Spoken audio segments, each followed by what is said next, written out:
నమస్తే. Welcome to Telugu రాజ్యం. ప్రస్తుతం మనతో పాటు ఉన్నారు అనలిస్ట్ అడుసుమల్లి శ్రీనివాస్ గారు ఉన్నారు. సార్ నమస్తే. నమస్కారం అండి. సార్, ముఖ్యంగా ఏపీ విషయానికి వస్తే నిన్న పెట్టుబడులదారుల మీటింగ్లో సీఎం చంద్రబాబు నాయుడు మాట్లాడుతూ జగన్ అనే భూతాన్ని మళ్ళీ రానియము, గత 2019-24 పాలన చూసాము, ఎవరిని కూడా పెట్టుబడిదారులు ఎవరిని కూడా ఏపీకి ఆహ్వానించలేదు అని చెప్పేసిగా నిన్న సీఎం మాట్లాడారు. నిజమే అంటారా? ఇప్పుడు అది అత్యవసరం అండి. అది ఇప్పుడు ఈ కూటమి ప్రభుత్వం జగన్ అనేటువంటి భూతాన్ని రానియమని మాటలు కాకుండా చేతల్లో చూపించాలి. ప్రస్తుతానికైతే మాటల్లోనే ఉంది అదంతా. యాక్షన్ అంతా జగన్మోహన్ రెడ్డి దగ్గర కనిపిస్తుంది. ప్రభుత్వం ప్రమాణ స్వీకారం చేసి నెలకే ఢిల్లీ వెళ్ళి అరాచకం చేస్తున్నారు, అలా చేస్తున్నారు, 30 హత్యలు 40 హత్యలు అవి అని మాట్లాడాడు ఆయన. కాబట్టి ఇతను లా అండ్ ఆర్డర్ ప్రాబ్లం సృష్టించడానికి చూస్తున్నాడు. ఆ పార్టీ నాయకుల్లో కొంతమంది కావాలని రెచ్చగొట్టే వ్యాఖ్యలు చేస్తున్నారు. అంటే సపోజ్ రోజా కానీ ఇంకా కొంతమంది నాయకులు ప్రభుత్వాన్ని కించపరిచేలాగా రెచ్చగొట్టేలాగా మాట్లాడుతున్నారు జగన్మోహన్ రెడ్డితో సహా. వాళ్ళు ఏమైనా చర్యలు తీసుకుంటే ఇదిగో మమ్మల్ని అరెస్ట్ చేస్తున్నారో, అన్యాయంగా అరెస్ట్ చేస్తున్నారో ఏడవడానికి. కానీ ఈ ప్రభుత్వానికి వాళ్ళు ఏడ్చే అవకాశం లేకుండా వీళ్ళు చేసిన తప్పులు 100 ఉన్నాయి. లాక్కెళ్ళి కూర్చోబెట్టచ్చు లోపల. వీళ్ళు ఎందుకు అవుతున్నారో తెలియదు. వీళ్ళకే అర్థం అవ్వట్లేదు. ఎందుకు మనం ఎన్ని తిట్టినా కానీ వాళ్ళు ఏం చేస్తలేదు ఎట్రా బాబు అని వాళ్ళకే అర్థం అవ్వట్లేదు. దాంతో చాలా కన్ఫ్యూజ్ స్టేట్లో ఉండడం, దాంతో ఫ్రస్ట్రేషన్ ఎక్కువైపోయి రప్పాలో కత్తులతో డ్యాన్సులు, సంవత్సరం అయిపోయినారు పరామర్శలు, అందులో మనుషులు చనిపోవడం, ఇదంతా జరుగుతూ వస్తుంది. ప్రస్తుతానికైతే ఆంధ్రప్రదేశ్లో ప్రజలు ఈ ప్రభుత్వానికి సంక్షేమం, అభివృద్ధి, లా అండ్ ఆర్డరు, అన్న క్యాంటీన్ వాటిలో 100కి 200 మార్కులు వేయించాడు. ఈ జగన్మోహన్ రెడ్డిని అండ్ గ్యాంగ్ని అదుపు చేయడంలో జీరో ఆయన. అంటే అన్ని సబ్జెక్టులు వేస్తే మాకు హిందీ వచ్చేది కాదు, హిందీలో మార్కులు వచ్చేవి కాదు మాకు, అందులో బెయిలైపోయినట్టే, మిగతా ఫస్ట్ క్లాస్ మార్కులు వచ్చాయి. అలా ఉంది పరిస్థితి. అంటే నిన్న సీఎం మాట్లాడుతూ పాలన ఎలా ఉండకూడదో ఎమర్జెన్సీ ఓ కేస్ స్టడీ, అదేవిధంగా పాలకులు ఎలా ఉండకూడదో జగన్ ఓ కేస్ స్టడీ అని చెప్పేసి కూడా మాట్లాడారు. అసలు జగన్ చేసిన తప్పేంటంటే ఏం చెప్తారు? జగన్ చేసిన మంచి ఏటో అడగండి, మీరు తప్పేటని అడగండి. మొత్తం తప్పే కదా అతను. అసలు ఏ తప్పు చేయలేదండి అతను. రావటం ప్రజావేదిక కూలగొట్టాడు. ప్రభుత్వ స్థలంలో ప్రభుత్వ ఖర్చుతో ప్రభుత్వ కార్యాలయం కింద దాన్ని నిర్వహించుకుంటుంటే దాన్ని కూలగట్టాల్సిన అవసరం నీకు ఏమొచ్చింది? ఒకవేళ నీకు అంత అక్రమ కట్టడం అనిపిస్తే ఈ రాష్ట్రంలో అనేక మంది ఆ కరగట్టిన బోళ్ళని అక్రమ కట్టడాలు ఉన్నాయి, వాటి జోలు కనీసం టచ్ చేయలేకపోయావు నువ్వు, వాళ్ళు ఏలేకపోయావు నువ్వు.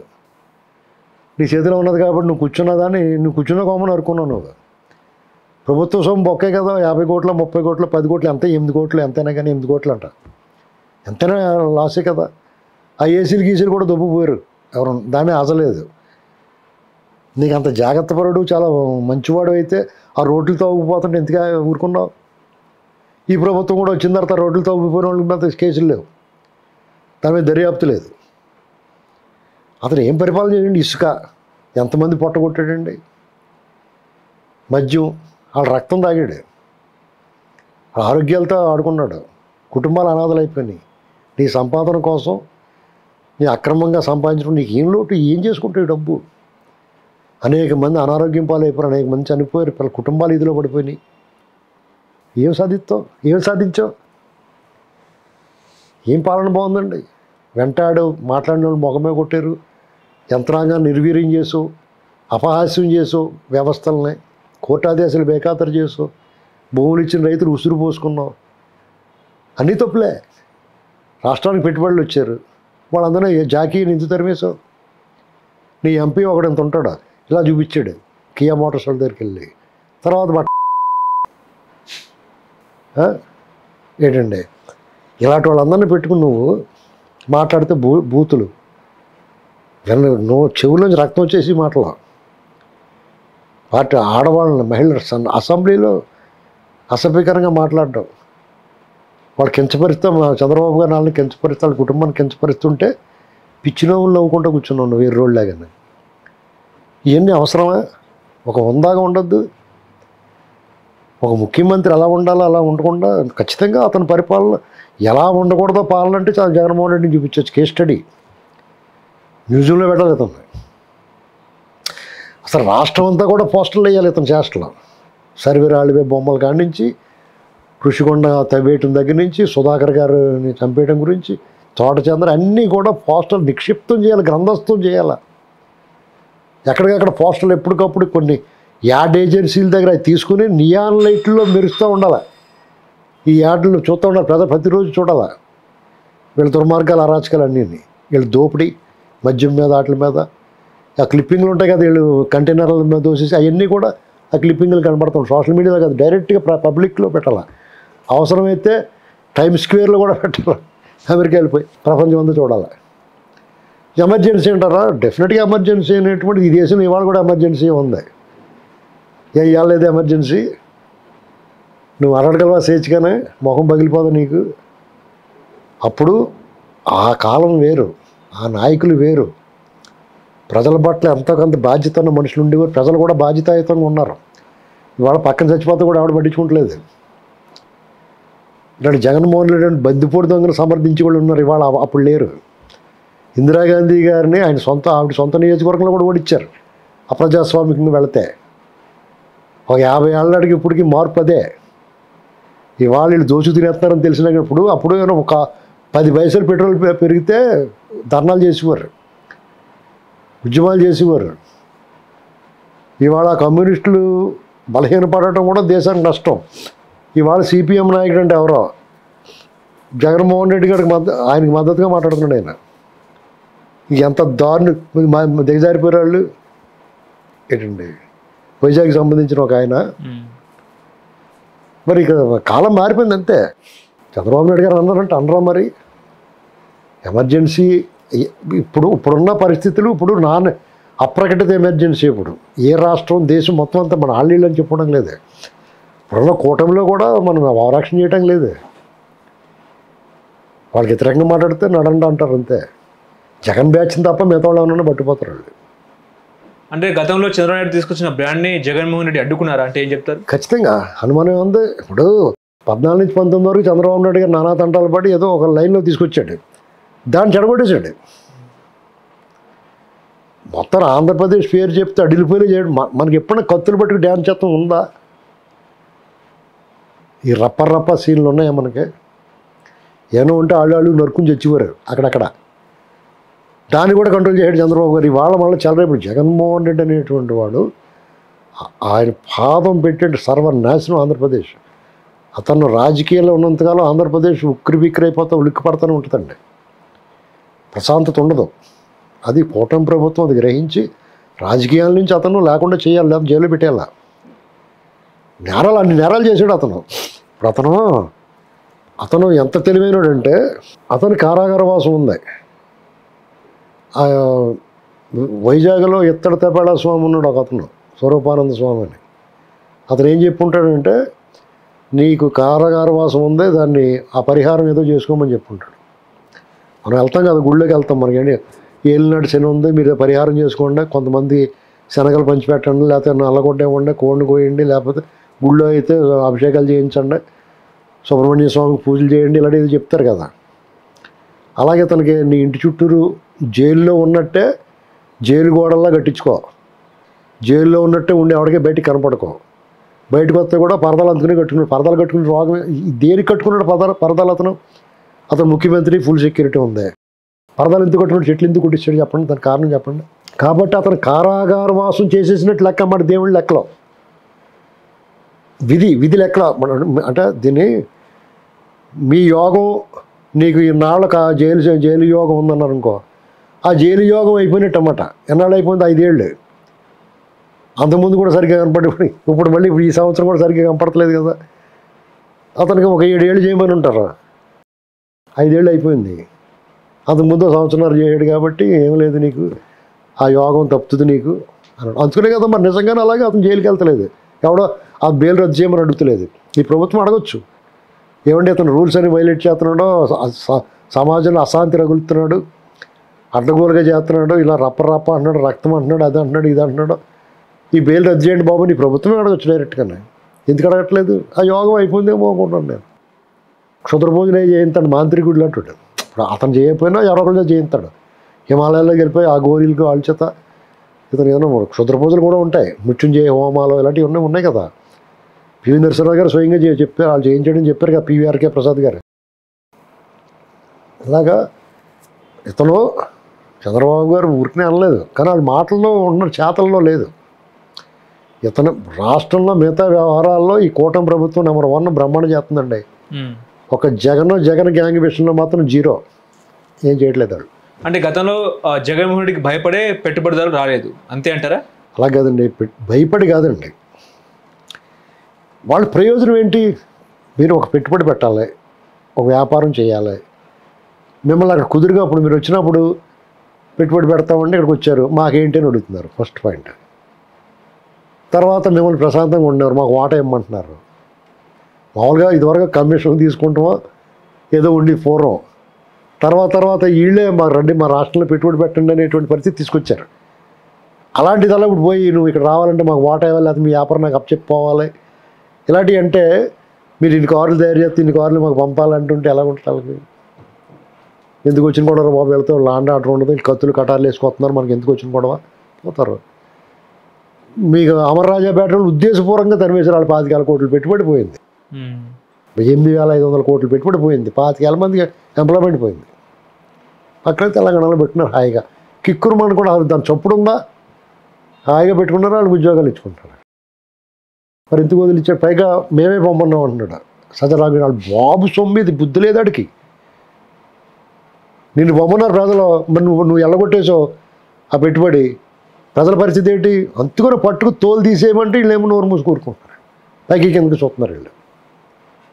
ఇప్పుడు ఏమన్నాడు సజ్జలాంగ, మేమే వెళ్ళిపోమన్నా ఉండే, వెళ్ళిపోమంటా నీ బాబు జాగిరి ఇది రాష్ట్రం, నువ్వు అలా ఎందుకన్నారు అని ఆ దావడ ఈ దావడ వాయించాలి కదా తీసుకెళ్ళి. అప్పుడంటే అధికారం లేదు, ఇప్పుడు ఉంది కదా, జుట్టు పెట్టి ఏదో కేసు పెట్టి తుక్కు రేగొట్టేయాలి కదా, ఎందుకు కొడతలేదు? వీళ్ళంతా డ్రామాలండి. ప్రజలు ఊరికే ఆవేశపడతారు, బాధపడతారు, అల్టిమేట్గా ప్రజలు నష్టపోతారు. ఫైనల్గా మాకు అలా అనిపిస్తుంది. ఓకే, ఇప్పుడు జగన్ యాత్రల్ని పూర్తిగా నిషేధించాలని చెప్పేసి షర్మిల అంటుంది. షర్మిల ఎవరి పక్షం అంటారు? అంటే కాంగ్రెస్ తరపున వాదిస్తుందా, మాట్లాడుతుందా, లేకపోతే ఎవరైనా మాట్లాడిస్తున్నారా, లేకపోతే ఎట్లా? అలా కదండి, షర్మిల డెఫినెట్గా జగన్ అంటే మండి పడుతుంది, ఆయన ఏం చేసినా విమర్శిస్తుంది. నేనేది ఏంటంటే పర్యటనలు ఆప్ చేయకూడదు, ప్రజాస్వామ్యతంగా నువ్వు పద్ధతిగా నువ్వేం చేయాలనుకున్నావు చెయ్యి. నువ్వు నిరసన చేస్తావా, ప్రదర్శన చేస్తావా, ర్యాలీ చేస్తావా, ఏమైనా చెయ్యి, పరిమితులు లోబడి చేయాలి. నువ్వు పిల్లల్ని పాడు చేయకు, ఒక తరాన్ని పాడు చేస్తున్నాడు అతను. ఇప్పుడు నువ్వు రాజకీయ నాయకుడిగా ఈ రాష్ట్రాన్ని పరిపాలించాలనుకున్నప్పుడు ఇవాళ ఓడిపోయేవాడిని పడిన గోడలు పడినట్టు ఉండవు, ఏమో భవిష్యత్తులో ఎప్పటికప్పుడు గెలవచ్చు, కానీ నీ బుద్ధి మార్చుకో, నువ్వు వంకర బుద్ధి మార్చుకో, నీ దుష్ట బుద్ధి మార్చుకో. నిన్ను ప్రజలు తిరస్కరించారు, నువ్వు అవకతవక చేసి పైశాచికత్వాన్ని అరాచకత్వాన్ని ప్రజలు తిరస్కరించారు, ప్రజలు నన్ను తిరస్కరించారు, నాలో తప్పు ఉంది అని మార్చుకో.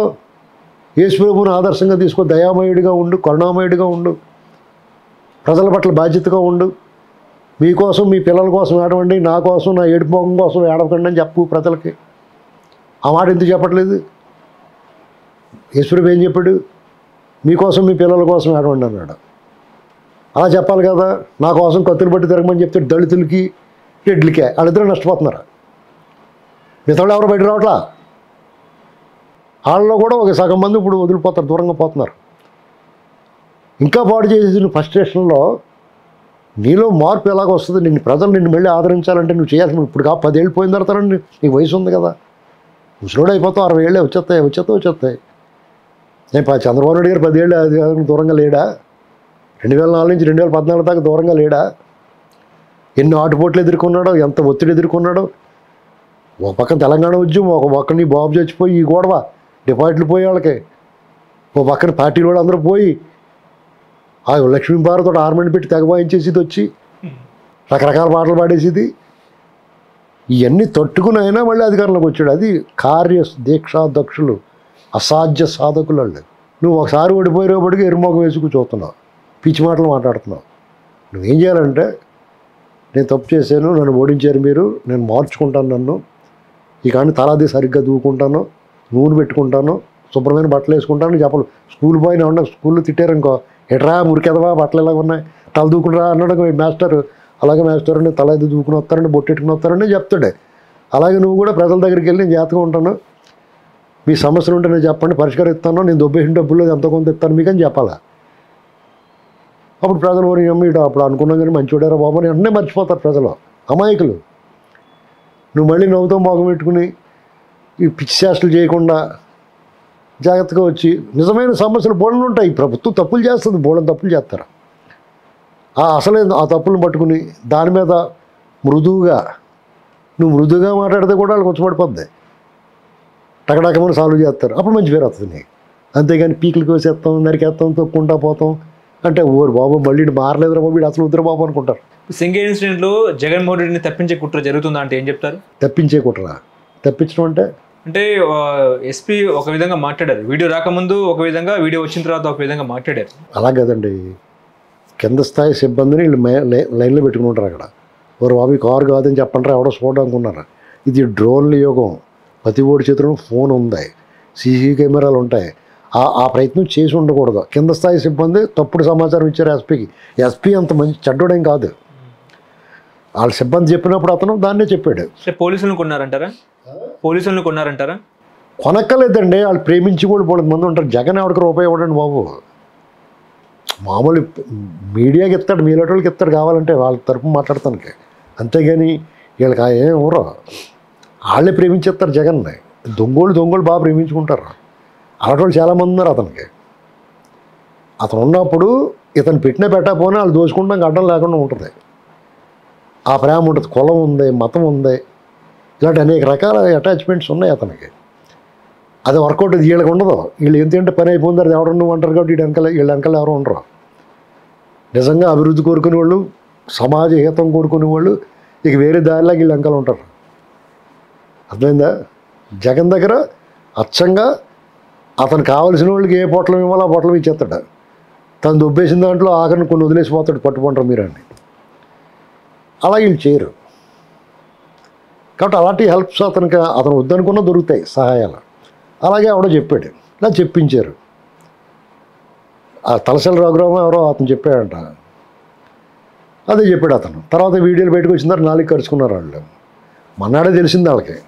ఆ యోగాంధ్ర అది ఉన్నది కదా, అప్పుడు ఈ ఏడు మొహం గోళ ఎందుకని చెప్పి ఆగుంటారు ఒకరోజు. యోగాంధ్ర అడవిలో ఉన్నప్పుడు ఈ దిష్టి బొమ్మ దిష్టి పెడత గురించి ఎందుకని ఆగుంటారు బోస్. యోగాంధ్ర సక్సెస్ అయిందా, ఫెయిల్ అయిందా, ఎందుకు 300 కోట్లు ఎందుకు ఖర్చు పెట్టారని చెప్పి 300 కోట్లు అనేటువంటి అబోధకల్పన రేపో మాపు దాని గురించి మాట్లాడితే నిన్ను కూడా లోపలేస్తారు. 75 కోట్లు ఖర్చు అయిందని ముఖ్యమంత్రి గారు స్వయంగా తను నోడుతానని చెప్పాడు. ఇది అది ఫైనల్లా. ఆ 75 కోట్లలో కూడా ఆ 75 కోట్లు ఖర్చు పెడితే 25% దాదాపు ఇక్కడ మనకి జిఎస్టీ రూపంలో ఏ రూపంలో మనకు అందుతుంది. ఆ డబ్బు కూడా కేంద్రం మనకి ఇచ్చేస్తుంది ఆయుష్ ద్వారా. కాబట్టి మనకు ₹10 ఖర్చు లేదు. పైగా branding, Vizag brand, world record, ఇవన్నీ మనకి అదనపు కలిసి వచ్చే అంశాలు. మోడీ గారు చాలా బాగా చేశారు, నా ప్రేమతోటి ఇంకో 10,000 కోట్లు ఏదైనా పట్టుకుంటారు బాబు, ఏదైనా చేసుకోండి అని చెప్తాడు. మరి ఎంత తప్పుడు ప్రచారం చేస్తున్నారు దీని మీద? చేస్తారు, వాళ్ళు అలవాటు అది.